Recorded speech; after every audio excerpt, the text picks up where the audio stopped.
MS academy secondary school Ajmer से। बच्चों, YouTube पर यदि आप मेरे वीडियोस को द्वारा स्टडी करना चाहते हैं तो सर्च करें केमिस्ट्री बाय श्वेता मैम। ऐसा सर्च करते ही मेरे वीडियोस ओपन हो जाते हैं। और यदि आपको मेरा वीडियो अच्छा लगता है, मेरे पढ़ाने का तरीका समझ में आता है, तो प्लीज वीडियो को लाइक करें, सब्सक्राइब करें, अच्छे अच्छे कॉमेंट्स करें और वीडियो को ज्यादा से ज्यादा शेयर करें। बच्चों, यदि आप मैथ्स का वीडियो चाहते हैं तो आप सर्च कर सकते हैं प्रभात सर जी। बच्चों, हमारा क्लास 9 का चैप्टर चल रहा है the matter in our surrounding और उसमें हम आज कंटिन्यू करेंगे इस चैप्टर को। इसमें हमारा सबसे पहले क्वेश्चन नंबर फर्स्ट है, can matter change it's state. कह रहा है कि क्या मैटर अपने स्टेट को चेंज कर सकता है। स्टेट चेंज करने का मतलब होता है कि मैटर जो है वो सॉलिड से लिक्विड में बदल जाए, लिक्विड से गैस में बदल जाए, गैस से वापस सॉलिड में बदल जाए, ठीक है ना, और इस तरीके से गैस से लिक्विड में बदल जाए। तो क्या मैटर एक स्टेट से दूसरे स्टेट में इंटरचेंज हो सकता है? तो आंसर है यस, यस डेफिनेटली, है ना, हो सकता है, बिल्कुल हो सकता है और होता भी है। हम देखेंगे अभी कि बहुत सारी चीजें हैं जो हमारे घर में ही होती हैं, इंटरचेंज होता है मैटर, ओके। लेकिन मैटर को अपना स्टेट बदलने के लिए, एक स्टेट से दूसरे स्टेट में मैटर को जाने के लिए उनको किसी चीजों की जरूरत होगी। किन चीजों की जरूरत होगी? फर्स्ट जरूरत होगा टेम्परेचर।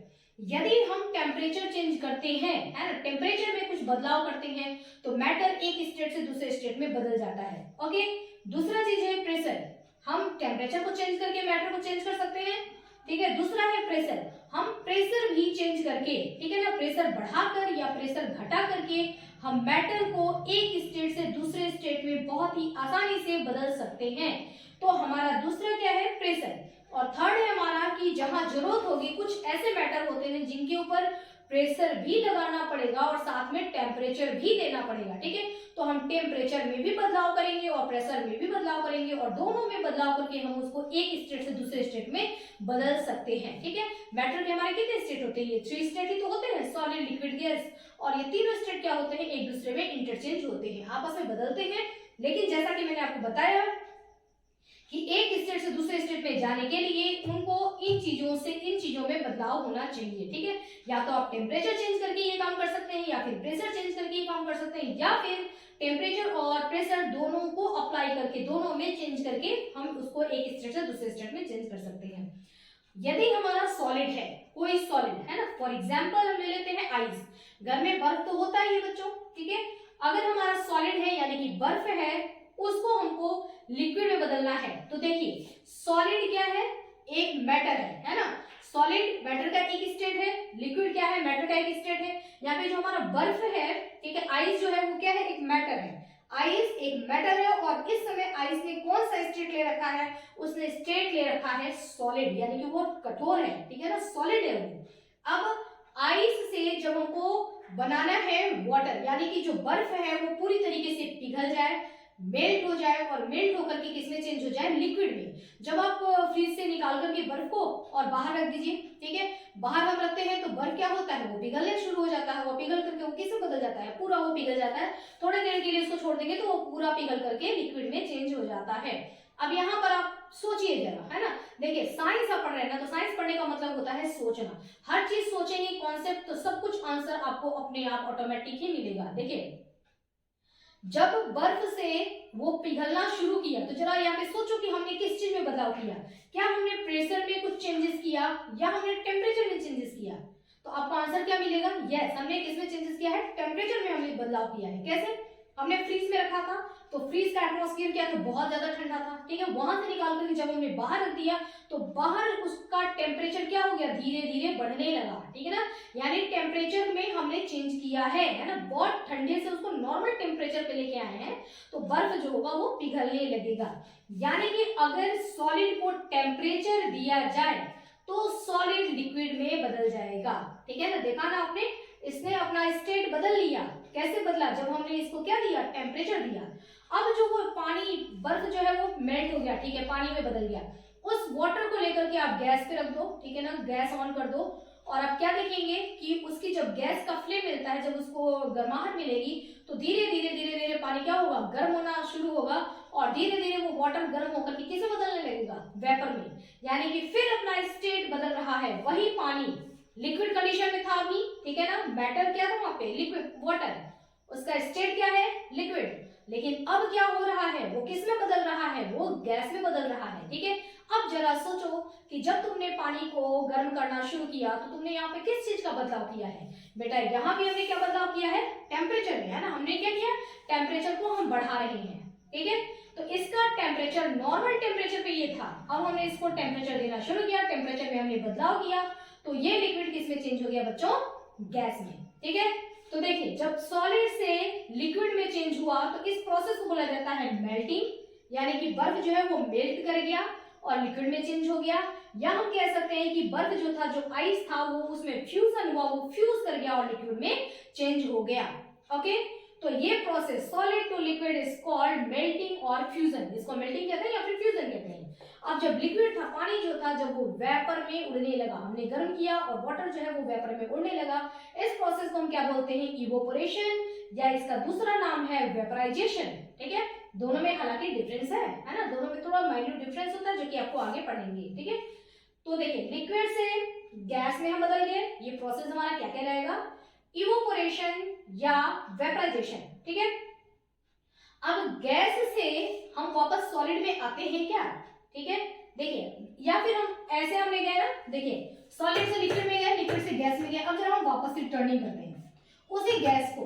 ठीक है, गैस जो निकल रहा है, पानी गर्म हो रहा है और गैस ऊपर की तरफ जा रहा है, ऊपर आपने ढक्कन लगा दिया, तो वही गैस ऊपर जाकर के उस ढक्कन के ऊपर आप देखते हैं कि पानी की बूंदें बन जाती हैं और वो वापस से नीचे आ जाता है। ठीक है, इस प्रोसेस को, यानी कि गैस जो है वापस से वो किस में बदल सकता है, लिक्विड में। क्या यहाँ पर भी टेम्परेचर में चेंज हुआ है, बिल्कुल हुआ है।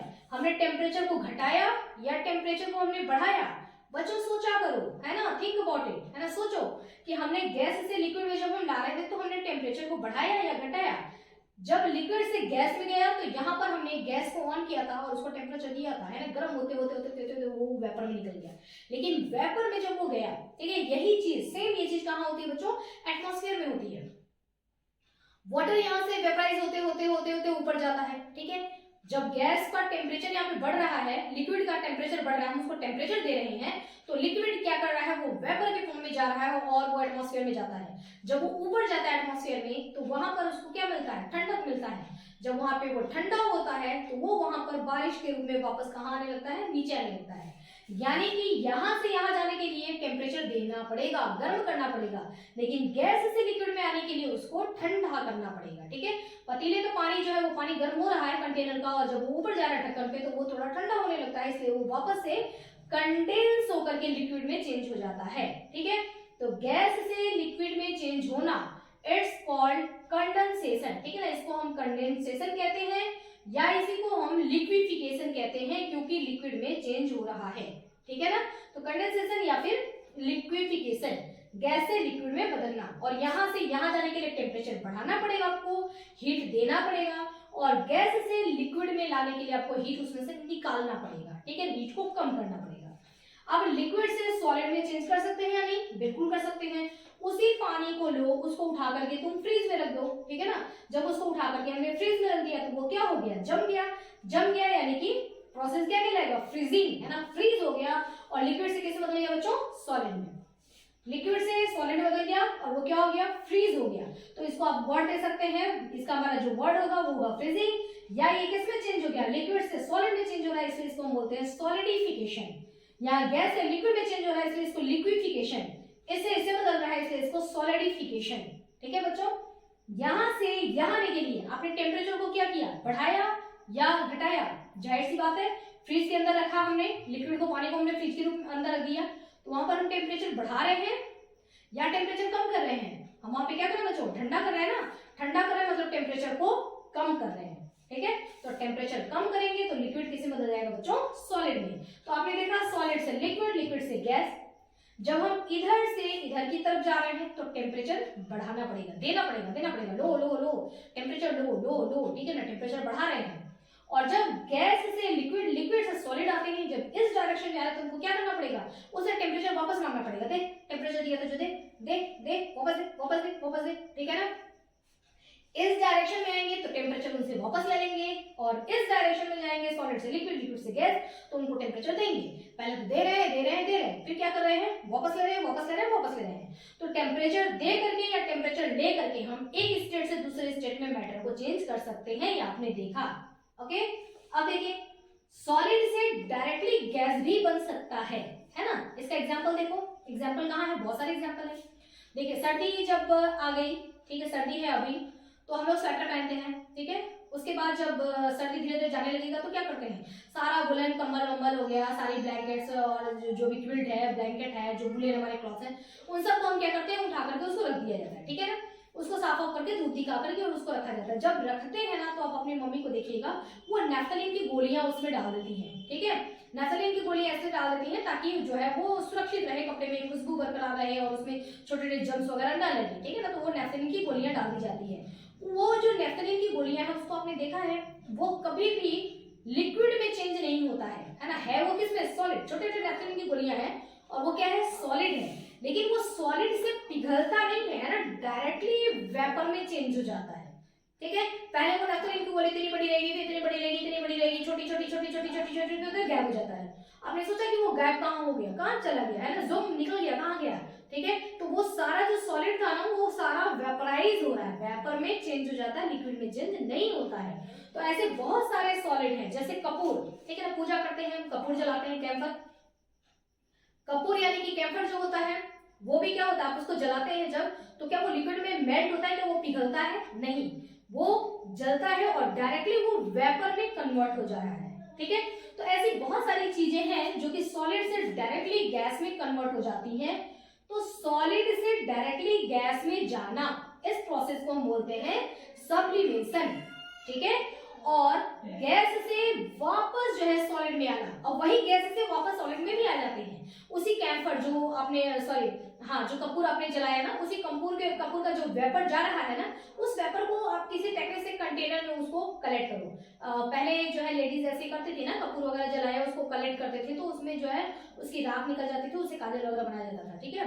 तो इसका जो वेपर निकल रहा है ना, उसके वेपर को जब आप कलेक्ट करेंगे तो क्या होगा, वो लिक्विड में नहीं चेंज होगा, वो डायरेक्टली वापस से पाउडर रूप में पूरा ऊपर जम जाता है ना, यानी कि वापस से वो किसमें चेंज हो गया, सॉलिड में। तो गैस से डायरेक्टली वापस से सॉलिड में चेंज हो जाता है जब हम टेम्परेचर को कम करते हैं। तो सॉलिड को हमने टेम्परेचर दिया और वो डायरेक्टली किसमें चेंज होगा, जब हमने टेम्परेचर दिया, ठीक है, तो वो सॉलिड से बदल गया गैस में। इस प्रोसेस को हम क्या बोलेंगे, सब्लिमेशन। और जब हमने गैस से टेम्परेचर ले लिया यानी कि इसको ठंडा किया, तो ये वापस डायरेक्टली सॉलिड में बदलता है। इसको भी हम बोलते हैं सब्लिमेशन, या फिर इसको हम डी सब्लिमेशन भी बोलते हैं, ठीक है, दोनों ही वर्ड सही है। अब इसमें हमने ये जितनी भी चीजें पढ़ी बच्चों, अभी हमने एक हेडिंग लिखा है, ठीक है, कि इवोपोरेशन हमने यहाँ से यहाँ बदलना है, इसको ये कहते हैं, इसको ये कहते हैं। हमने एक वर्ड से यहाँ पर हमें इंट्रोड्यूस हुए हैं, ओके, कि सॉलिड से लिक्विड गैस को मेल्टिंग या फ्यूजन कहते हैं, लिक्विड से क्या है, इसको फ्रीजिंग या सॉलिडिफिकेशन कहेंगे। हम एक वर्ड से इंट्रोड्यूस हो गए हैं, बट ये सारा चीज हमको डिटेल में पढ़ना है। और जब हम डिटेल में पढ़ेंगे तब हम देखेंगे कि इवोपोरेशन और वेपराइजेशन दोनों में क्या डिफरेंसेस होता है, मेल्टिंग पॉइंट क्या होता है, बॉइलिंग पॉइंट क्या होता है, ये सारी चीजें अब हम डिटेल में आगे देखेंगे, ठीक है। तो ये चीज हमारा बच्चों यहाँ पर क्लियर हो गया, ठीक है। ये चीज मैंने आपको बता दिया कि एक स्टेट से दूसरे स्टेट में जाने के लिए हमको क्या यूज करना पड़ेगा, टेम्परेचर, प्रेशर, या टेम्परेचर और प्रेशर दोनों, ठीक है। चलिए बच्चों, अब हम लोग करते हैं, हम यूज करते हैं इनमें से टेम्परेचर। जैसे मैंने आपको बताया अभी कि आप एग्जाम्पल ले लें टेम्परेचर का, जो कि हम लोग घर में लेते ही हैं, है ना। एक बर्फ को आपने देखा कि हमने बर्फ को कितना चेंज किया, है ना। बर्फ लिया, उसको पानी में बदला, पानी से गैस में बदला, फिर गैस से उसको लिक्विड में, यानी कि वापस हमने उसको लिक्विड में बदल दिया, लिक्विड से वापस हमने उसको आइस में चेंज कर दिया, ठीक है ना। तो एक बेचारे बर्फ के टुकड़े को हमने इधर घुमाया, उधर घुमाया, उधर घुमाया, है ना, और ये सारा प्रोसेस उसी में आ गया, ठीक है। अब हम उसी चीज को वापस यहाँ बच्चों एक्सपेरिमेंट से करेंगे और यहाँ कुछ और बातें भी सीखेंगे। तो हम यूज करने जा रहे हैं टेम्परेचर। क्या यूज करने जा रहे हैं, टेम्परेचर, ठीक है। तो बच्चों टेम्परेचर को यूज करके और किस तरीके से चेंज किया जाता है, और इसमें और भी कुछ बातें आएंगी, इसको डिटेल में यहाँ पर देख रहे हैं। सबसे पहले हम क्या करते हैं, एक ही हम एक्सपेरिमेंट करने जा रहे हैं। एक्सपेरिमेंट के लिए हमने क्या कर लिया, हमने ले लिया एक हमारा एक प्लेटफॉर्म ले लिया, ठीक है, ये हमारा एक प्लेटफॉर्म है जिसके ऊपर हमने लगाया है एक ये ट्राइपॉड स्टैंड लगा दिया। बच्चों जब आप लोग जब लैब के अंदर जाते हैं, है ना, एक्सक्यूज मी,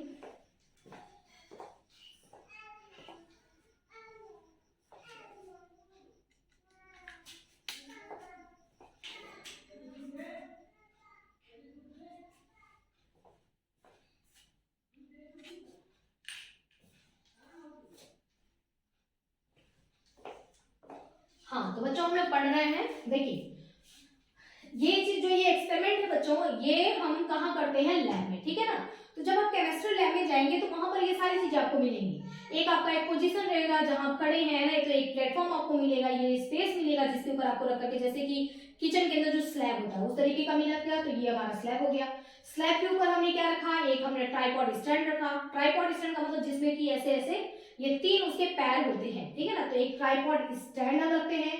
उसके ऊपर हमने क्या रखा, ये जो होता है ये जाली होती है बच्चों, ठीक है, लोहे की ये जाली होती है ये, और इसको हम रखेंगे, ठीक है ना। तो ट्राइपॉड स्टैंड हमने पहले ये ट्राइपॉड स्टैंड रख दिया, उसके ऊपर हमने ऐसे जाली रख दिया। उस जाली के ऊपर हमने रखा है ये बीकर, ठीक है, कांच का हमने एक ये बीकर ले लिया, ओके। और इन सारी चीजों को, ये बीकर गिरे ना, इसके लिए हमने एक छोटा सा आयरन स्टैंड लिया, और इस आयरन स्टैंड में यहाँ पे बोल्ट होता है कसने का।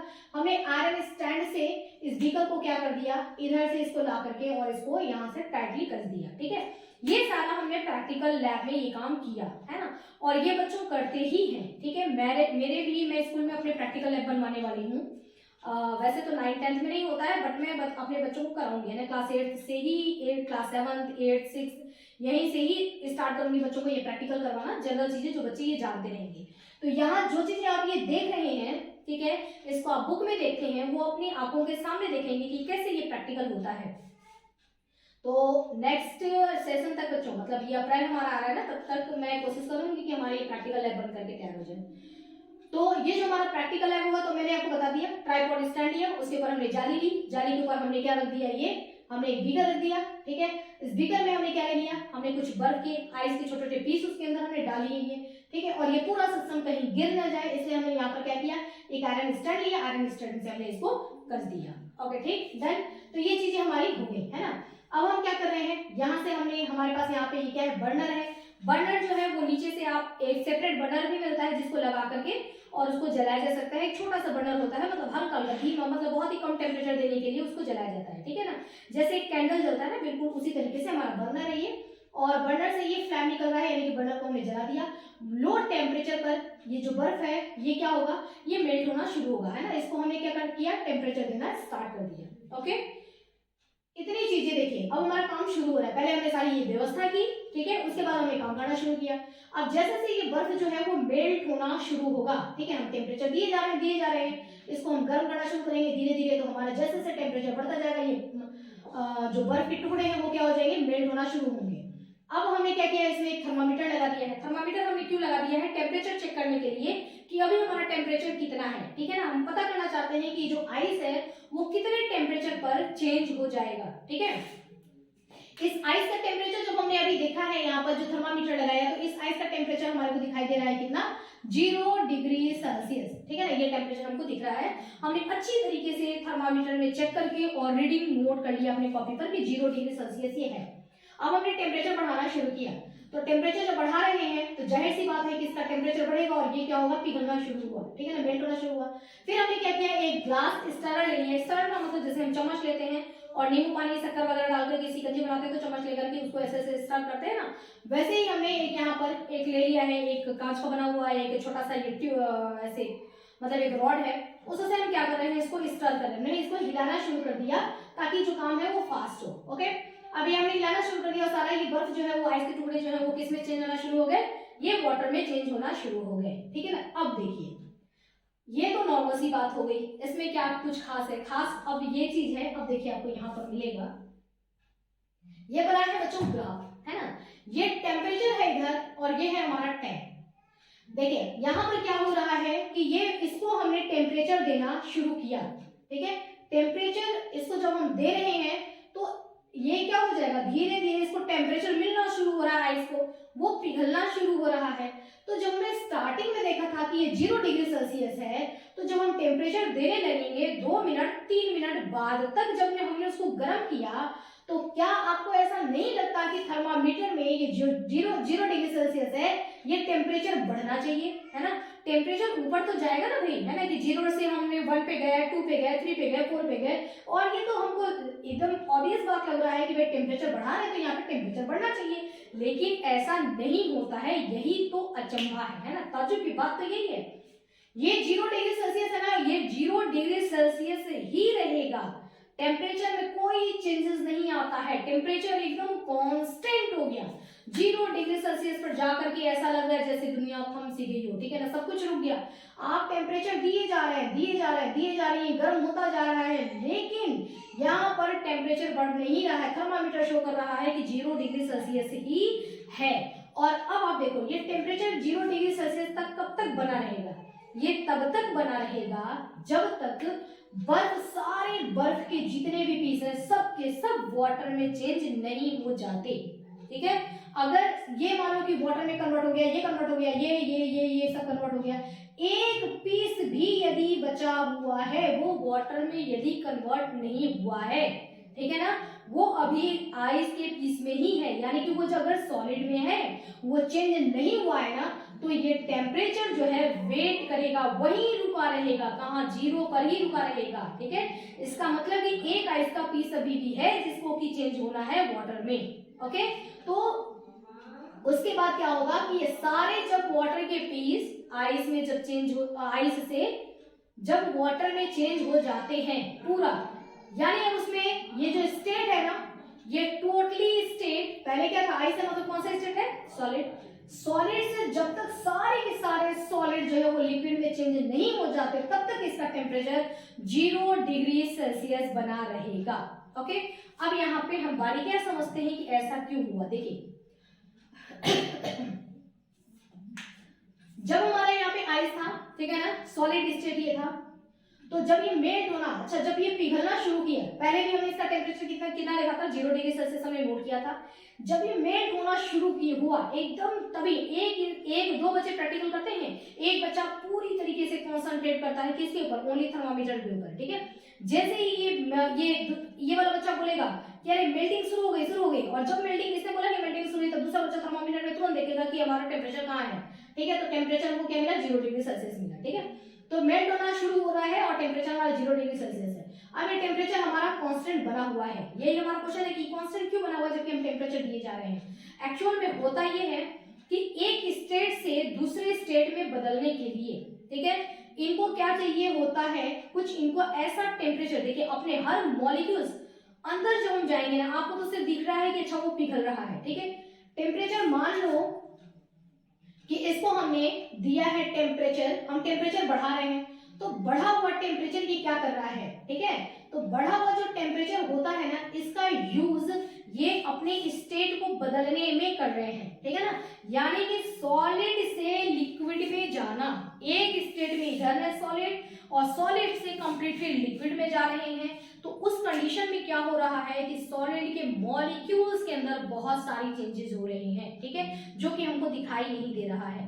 तो वहां पर हर मॉलिक्यूल्स में क्या चेंज हो रहा है जो दिख नहीं रहा है, तो वो क्या करते हैं कि अपना जो उनको टेम्परेचर हम दे रहे हैं ना, उस टेम्परेचर से ही अपना हीट का यहाँ पे मतलब ये बढ़ा नहीं रहे हैं, टेम्परेचर अपना बढ़ा नहीं रहे हैं, बल्कि उस टेम्परेचर को लेकर के वो अपने स्टेट को बदलने में उसका इस्तेमाल कर रहे हैं। ऐसे थर्मामीटर में हमको दिख रहा है कि नहीं, ये तो वहीं बरकरार है, टेम्परेचर तो बढ़ा ही नहीं। टेम्परेचर बढ़ेगा कैसे, हमने मान लो कि इसको 10 पॉइंट टेम्परेचर दिया, ठीक है ना, तो 10 पॉइंट टेम्परेचर का यहाँ पे टेम्परेचर इंक्रीजिंग इसलिए नहीं दिखाई देगा क्योंकि ये इसने क्या किया कि उन टेम्परेचर का यूज आइस के मॉलिक्यूल्स कर रहे हैं। और मॉलिक्यूल्स किस लिए कर रहे हैं, देखिए मॉलिक्यूल्स इसका उस टेम्परेचर का इस्तेमाल क्या कर रहे हैं, सॉलिड के मॉलिक्यूल्स क्या होते हैं बच्चों, एकदम पास पास होते हैं, ठीक है ना। जब सॉलिड के मॉलिक्यूल्स पास पास होते हैं और सॉलिड से किस में वो जा रहा है, लिक्विड में जा रहा है, तो इसके मॉलिक्यूल्स जब पास पास होंगे तो इनके बीच का स्पेस क्या होता है, इंटरमॉलिक्यूलर स्पेस क्या होगा, बहुत ही कम, है ना। इनके बीच का इंटरमॉलिक्यूलर स्पेस सॉलिड में बहुत ही कम हुआ,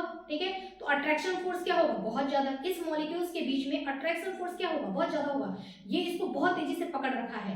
अब इसके दोनों का, है ना, दोनों एक दूसरे को एकदम पकड़ रखे हैं, इनके अट्रैक्शन को हटाने के लिए टेम्परेचर चाहिए। तो जो टेम्परेचर आप दे रहे हो ना, उसका यूज यहाँ पर इसको तोड़ने में कर लिया जा रहा है। इस वजह से वहां पर आपको थर्मामीटर में टेम्परेचर बढ़ता हुआ दिखाई नहीं दे रहा है, आप दे तो रहे हो लेकिन इसका इस्तेमाल कहीं और हो रहा है, ठीक है ना। इस वजह से यहाँ पे आपको थर्मामीटर में कोई चेंज नहीं दिखाई देगा। अब ये दो जो है एकदम पास पास है, ठीक है, यहाँ पे वो टेम्परेचर आया और उसने उस टेम्परेचर ने इनके बॉन्ड को क्या किया, अट्रैक्शन फोर्स को तोड़ा, ये तड़ा, ठीक है ना।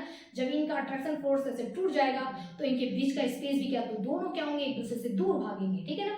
दोनों के बीच का स्पेस क्या हो गया, यहाँ पर बढ़ गया। ठीक है। तो सॉलिड जब बढ़ गया तो ये किस में बदल गया, लिक्विड में, क्योंकि सॉलिड और लिक्विड में मॉलिक्यूल्स में यही तो डिफरेंसेस होता है ना, कि सॉलिड में क्या होते हैं, मॉलिक्यूल्स एकदम पास पास होते हैं, ठीक है, स्पेस इनके बीच में बहुत ही स्पेस क्या होता है, कम होता है, और इंटरमॉलिक्यूलर अट्रैक्शन फोर्स ज्यादा होता है। लिक्विड में जब ये बदलेंगे तो इस अट्रैक्शन को एनर्जी लेकर के तोड़ दिया गया, ये दूर चला गया। तो लिक्विड में क्या होगा कि इंटरमॉलिक्यूलर स्पेस बढ़ गया और इन दोनों के बीच में अट्रैक्शन क्या हो गया, इंटरमॉलिक्यूलर अट्रैक्शन फोर्स कम हो गया, ठीक है। तो ये पहले सॉलिड थे, अब वो किससे बदल गए, लिक्विड बदल गए। तो सॉलिड से लिक्विड बदलने के लिए इंटरनल उनको जिन चीजों की जरूरत थी वो काम वो कर रहे हैं, और इसलिए वो सारा टेम्परेचर खाए जा रहे हैं उसके लिए, है ना, इस काम के लिए। तो आपको यहाँ पर दिखाई नहीं देगा, ठीक है, कि क्या हुआ, ये टेम्परेचर गायब कहाँ हो गया।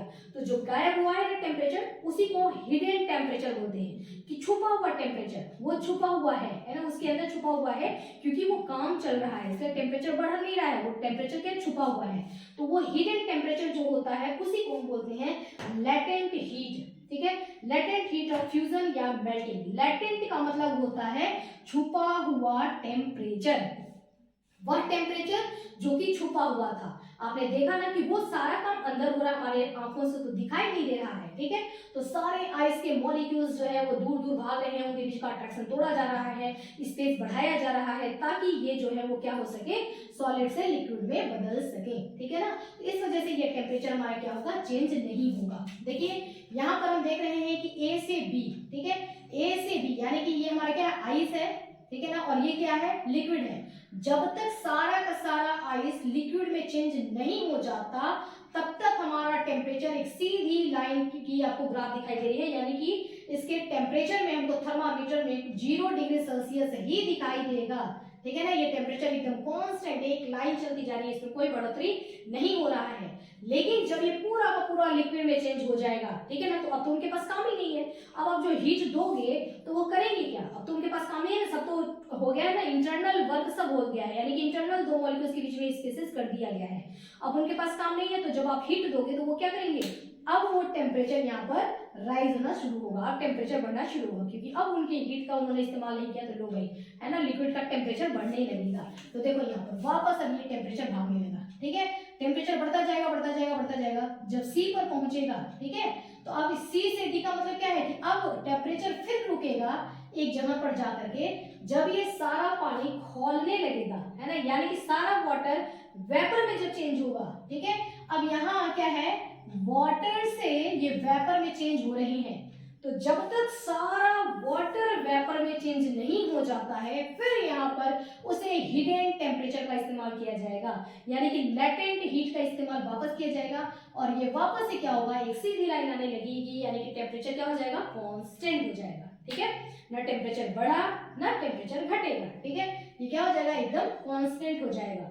तो बच्चों हमने क्या सीखा कुल मिलाकर के, कि कोई भी चीज जब एक स्टेट से अपना स्टेट बदलता है, कंप्लीटली जब स्टेट बदल रहा है, सॉलिड से लिक्विड में बदलेगा ना, तो जब तक सारा सॉलिड लिक्विड में नहीं बदल जाता है तब तक टेम्परेचर उसका रुका रहेगा, कांस्टेंट रहेगा, और जब तक सारा लिक्विड गैस में नहीं बदल जाता है तब तक टेम्परेचर क्या होगा, वो रुका रहेगा, ठीक है ना, उतना ही कांस्टेंट बना रहेगा। तो स्टेट चेंज करने के लिए, ठीक है, एक स्टेट से दूसरे स्टेट में जाएंगे तो टेम्परेचर वहां पर क्या रहेगा, पूरा कांस्टेंट रहेगा, जब तक कि ये स्टेट कंप्लीटली दूसरे स्टेट में बदल न जाए। और वहां पर जो भी हम हीट देंगे वो हीट हिडन होगा, यानी कि वहां पे मॉलिक्यूलर रूप में इस्तेमाल किया जा रहा है, और उसको बोलेंगे लेटेंट हीट। अब आप किस काम में यूज कर रहे हैं, ऑफ लगा के बता दीजिए, ठीक है ना। लेटेंट हीट ऑफ फ्यूजन, है ना, यहाँ पर जो टेम्परेचर होगा बर्फ से बदल रहा है लिक्विड में, ठीक है, और बर्फ यानी कि सॉलिड, तो सॉलिड से लिक्विड में बदलना प्रोसेस क्या है हमारा, मेल्टिंग और या फ्यूजन, ठीक है, मेल्टिंग बोलते हैं या फ्यूजन बोलते हैं। तो यहाँ पर क्या हो जाएगा, देखिए लेटेंट हीट ऑफ लगा के हम क्या बोलेंगे, फ्यूजन या मेल्टिंग। वहां पर जो लेटेंट हीट होगा ना उसको हम क्या बोलेंगे, लेटेंट हीट ऑफ फ्यूजन, क्योंकि वो फ्यूजन वर्क काम जो है वो फ्यूजन चल रहा है, ठीक है। तो यहाँ पे जो छुपा हुआ एनर्जी है, जो छुपा हुआ हीट है, वो फ्यूजन के लिए, यानी कि इसको आइस को मेल्ट करने के लिए यूज किया जा रहा है, ओके। देखिए और एक बात यहाँ पे मैंने ये बता दिया आपको, टेम्परेचर रिमेन कांस्टेंट, टेम्परेचर हमेशा बना रहेगा, ठीक है ना। आइस का 0 डिग्री सेल्सियस था तो आइस जब तक ये वाटर में चेंज नहीं हो जाता तब तक 0 डिग्री सेल्सियस बना ही रहेगा। आइस स्टार्ट मेल्टिंग, जब ये मेल्ट करना शुरू किया तभी हमारा जैसे ही मेल्ट करना उसने शुरू किया उस टेम्परेचर को हमने नोट किया, उस टेम्परेचर को हम बोलेंगे मेल्टिंग पॉइंट। क्या बोल रहे हैं? Melting point. और मेल्टिंग पॉइंट की वैल्यू कितनी है बच्चों? 0 डिग्री सेल्सियस। ठीक है ना, आपने देखा यहाँ पर मेल्टिंग पॉइंट की वैल्यू कितनी है? 0 डिग्री सेल्सियस। अब यहाँ पर क्या होता है, मॉलिक्यूल्स के काइनेटिक एनर्जी के बारे में आपसे पूछा जाएगा तो आप क्या बताएंगे? जब आप उसको टेम्परेचर दे रहे हैं तो अंदर के जो मॉलिक्यूल्स हैं उनकी काइनेटिक एनर्जी क्या हो रही है? काइनेटिक मतलब कि एनर्जी दे रहे हैं तो वो क्या करेंगे? चलेंगे। ठीक है ना, ये जो मूवमेंट हो रहा है फटाफट भागेंगे। ठीक है, इस मूवमेंट को हम क्या बोलते हैं? Kinetic energy. मॉलिक्यूल्स को एनर्जी मिल रही है चलने के लिए, मूव करने के लिए। तो जब हम टेम्परेचर देंगे तो ये एरो ऊपर की तरफ लगा है, यानी काइनेटिक एनर्जी की वैल्यू क्या होगी? बढ़ेगी। मॉलिक्यूल्स की काइनेटिक एनर्जी की वैल्यू बढ़ती है। Intermolecular attraction force, intermolecular attraction force बच्चों क्या होगा? वो इंटरमॉलिक्यूलर अट्रैक्शन फोर्स कम होगा। ठीक है, मॉलिक्यूल्स सॉलिड में क्या थे? बहुत पास पास थे। ठीक है ना, तो इनका इंटरमॉलिक्यूलर अट्रैक्शन फोर्स ज्यादा था। लिक्विड में जाएंगे तो अट्रैक्शन फोर्स क्या होगा? कम होगा, उसको तोड़ा गया है। और स्पेस क्या किया गया है? देखिए ऊपर की तरफ एरो लगा है, मतलब स्पेस क्या हो जाएगा? मॉलिक्यूल्स के बीच में बढ़ेगा। स्पेस बढ़ेगा तभी तो वो सॉलिड से लिक्विड में चेंज होंगे। ओके, यहाँ पर बच्चों डेफिनेशन लिखा गया है latent heat of fusion of ice, है ना। अगर आइस की हम बात करें, सॉलिड तो बहुत सारे हो सकते हैं, ठीक है ना, जरूरी थोड़ी है कि यहाँ पर मेल्टिंग या फ्यूजन की बात हो रही है तो सॉलिड से लिक्विड की बात हो रही है तो सिर्फ आइस ही हो सकता है। कोई भी सॉलिड हो सकता है, ये हमारा मार्कर है, इसको भी गर्म करना शुरू करेंगे तो ये मेल्ट हो जाएगा, पिघल जाएगा। ठीक है ना, तो कोई भी चीज मेल्ट हो सकती है। ठीक है, तो जो मेल्ट होने वाली होती है वो चीज मेल्ट हो सकती है। तो सॉलिड से लिक्विड में बदलने के लिए यदि हम आइस के लिए यूज करते हैं तो लेटेंट हीट की जो डेफिनेशन होगा, देखिए होता क्या है, quantity of heat required to convert 1 unit mass. जब भी कोई डेफिनेशन दिया जाता है तो 1 यूनिट में दिया जाता है, उस 1 यूनिट को हम 1 केजी या 1 ग्राम ले सकते हैं। ठीक है, तो क्वांटिटी ऑफ हीट रिक्वायर्ड, कितनी हीट रिक्वायर होगी, जरूरत होगी टू कन्वर्ट करने के लिए 1 यूनिट मास, चाहे 1 केजी आइस ले लो या 1 ग्राम आइस ले लो, उसको कन्वर्ट करने के लिए। ठीक है, the substance from solid state to liquid, उसको सॉलिड से लिक्विड में बदलने के लिए एट इट्स मेल्टिंग पॉइंट, उसके मेल्टिंग पॉइंट पर। ठीक है, विदाउट चेंज एनी टेम्परेचर, है ना, उसका टेम्परेचर तो बदलेगा नहीं, बिना टेम्परेचर बदले, और ये सारा काम नॉर्मल प्रेशर पर हो रहा है, मतलब प्रेशर का कोई रोल नहीं है, प्रेशर को हम बढ़ा घटा नहीं है, जो हमारा एटमॉस्फेरिक प्रेशर है यहीं पर ये काम हो रहा है। इसको बोलते हैं, ये जो डेफिनेशन है ये होगा लेटेंट हीट या fusion, latent heat of fusion और मेल्टिंग। अगर हम आइस की बात करेंगे तो सॉलिड हमने, अब तो ये तो किसी भी सॉलिड के लिए है ना, किसी भी सॉलिड के लिए कहा जा रहा है कि ये सॉलिड स्टेट से लिक्विड में चेंज करने के लिए जो हमको चाहिए, ठीक है ना, टेम्परेचर, कोई भी सॉलिड। लेकिन आइस अगर हम लेते हैं तो latent heat of fusion of ice, बर्फ को पिघलाने के लिए। ठीक है, 1 यूनिट आइस अगर हमने ले लिया, 1 केजी आइस हमने ले लिया है और उसको हम वाटर में पूरा कन्वर्ट कर रहे हैं, 1 यूनिट पर हमने यहाँ पर 1 केजी ले लिया, चाहे 1 ग्राम भी ले सकते हैं, तो पूरा ये जो चेंज होगा वाटर में कितने डिग्री सेल्सियस पर चेंज हो रहा है? 0 डिग्री सेल्सियस पर ही चेंज होगा। तो आइस का मेल्टिंग टेम्परेचर, मेल्टिंग पॉइंट, जब उसने स्टार्ट किया बिल्कुल मेल्ट होना, वो उसका मेल्टिंग पॉइंट कहलाएगा। तो आइस का मेल्टिंग पॉइंट क्या होता है? 0 डिग्री सेल्सियस होता है। ठीक है, और आइस का लेटेंट हीट ऑफ फ्यूजन कितना होता है? ये भी हमारा कितना होगा? 0 डिग्री सेल्सियस ही है। ठीक है, और लेकिन आप देखेंगे ना, मतलब 0 डिग्री सेल्सियस पे ये काम हो रहा है, तो बाकी टेम्परेचर, जो हिडन टेम्परेचर था, जो छुपा हुआ टेम्परेचर था, वो कितना था? वो देखो बच्चों, इतना है ना, इतना टेम्परेचर हमने दिया था। ठीक है, लेकिन वहां पर शो किया यहाँ पे केवल 0 डिग्री सेल्सियस ही शो किया। ठीक है, क्योंकि ये टेम्परेचर कहाँ गया? मैंने आपको बताया था, ये टेम्परेचर मॉलिक्यूल्स ने यूज किया अपने सॉलिड स्टेट को पूरा बदलने के लिए लिक्विड में। तो उस टेम्परेचर की वैल्यू आइस के, है ना, ये 1 केजी आइस को वाटर में चेंज करने के लिए जो हमने टेम्परेचर इस्तेमाल किया वो हमारा हिडन टेम्परेचर यानी कि लेटेंट हीट टेम्परेचर था 3.35 इंटू 10⁵ जूल पर केजी। ठीक है ना, हर केजी के लिए हमको इतना जूल टेम्परेचर, हिडन टेम्परेचर है, ये जो दिया गया है टेम्परेचर, ये इसका SI यूनिट है। ओके बच्चों, तो सारी चीजें आपको क्लियर हो गई है। ठीक है ना, तो अभी तो ये हमने बहुत ही छोटा सा एक टॉपिक यहाँ पे देखा है बच्चों, आगे हम देखेंगे और भी चीजें आपके चैप्टर में, जैसे जैसे आगे जो भी टॉपिक दिया हुआ है उसके अकॉर्डिंग आगे बढ़ते जाएंगे। ठीक है ना, तो यहाँ पर हमारा ये आज फ्यूजन और मेल्टिंग पॉइंट यहाँ पे डन हो गया। आई होप कि आपको सारी बातें समझ में आ गई होंगी। यदि आपको कोई चीज समझ में नहीं आता है तो आप कमेंट बॉक्स में लिख करके पूछ सकते हैं। ठीक है, तो आज के लिए इतना ही बच्चों, स्टडी करते रहिए। ओके।